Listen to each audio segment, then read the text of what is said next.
I once made a thesis film about a pair of star-crossed lovers who build their own little spacecrafts, meet in the middle, and escape to start life's adventure together. After film school, I went to work in the special effects industry, creating sequences for indie films, commercials, and a bunch of music videos. I also discovered my love for engineering and scientific pre-visualization. It was a wonderful opportunity to collaborate with all kinds of brilliant and creative people. In 2003, I joined a team of University of Michigan aerospace students and flew aboard NASA's KC-135, the Vomit Comet. I co-designed our experiment and helped to build the optical instrument that we used to measure light refraction through air and microgravity. Perhaps this effect could one day be used to create gas-based telescope lenses in space. Our experiment used Schillerin photography, and 2 future teams carried on the research in following years using laser interferometry. I made a short documentary of the flight that is still played at the Johnson Space Center. Work in 3D animation got me interested in 3D displays. In 2004, an effects coworker and I came up with a new technique for reconstructing light fields by rapidly scanning a virtual aperture. We founded the startup company WholeScan based on the technique and created an electromechanical proof of concept with a tiny 1-inch screen. This proof, though crude, garnered a partnership between WholeScan, a patent firm, and one early investor. The idea, however, was about 10 years too early. In 2004, the medical imaging community had only just switched from film to 2D display screens, and the military was heavily sold in head-mounted displays. Besides that, video games weren't really 3D yet. We couldn't make a product to sell. It turned out, though, that many of the ray tracing concepts and techniques we developed for designing 3D screens were applicable to an entirely different field, solar concentrator design. At that time, I was looking to develop an industrial application for solar thermal energy, and my brother wanted to start a coffee roasting business, so we co-founded Solar Roast Coffee together.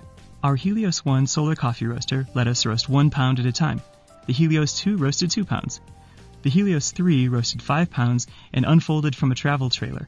This eventually let us move our operation out of the Oregon rain and into our current location in sunny Pueblo, Colorado. As soon as we set up shop, though, it became clear that one tiny solar dish in a dome outside of town could not possibly supply all of our coffee needs, not if we wanted to take over the world. Thanks to a rather daring partnership on the part of our parents and extended family, we created the Helios 4. It was an 11-ton, 20-kilowatt sun-tracking solar concentrator, which I assembled and tested in my parents' front yard in Oregon. I designed it so that the system components could be dismantled with a crane, loaded onto a lowboy trailer, and then reassembled in a farm field south of Pueblo. Coffee wholesale expanded, and before long it was time to make the Helios 5. Our original plan was for an array of 256 18-inch heliostatic mirrors, driven by a fast scan algorithm running on an Allen Bradley controller. I developed the hardware, methods, some ladder logic blocks, and a new high-efficiency solar receiver for heating air. For sanity's sake, though, we ended up changing the plan away from the micro power tower. We installed low-maintenance photovoltaics on the roof, and I built a big electric heater to run the roaster. That way, the solar power offsets the power use of our retail coffee shop when we're not roasting. Ours are currently the only commercially operated solar coffee roasters in the world. Another challenging project was when we outfitted a mobile coffee truck with sun-tracking solar panels. I designed an inverter system and a fold-down panel mount to meet all of the refrigeration and appliance needs of the truck.